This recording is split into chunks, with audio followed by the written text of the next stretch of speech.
Zuza, I'm not really sure I knew what love was before us. To be honest, I can barely remember a time before we were together.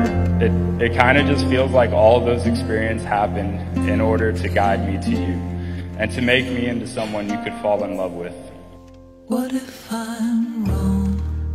What if I lied? What if I'm still not 100% sure why she agreed to marry me, but good luck getting out of it now.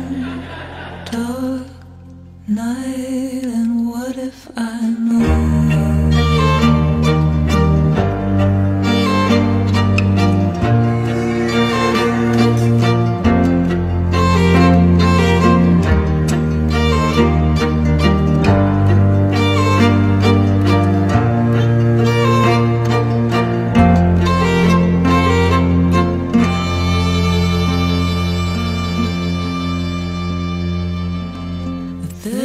Babe, I know this has been a challenge to get here at times, but I know that as long as we're together, we can get through anything. I love you. For sure, I am David Blaine, but if I be wrong, if I be right,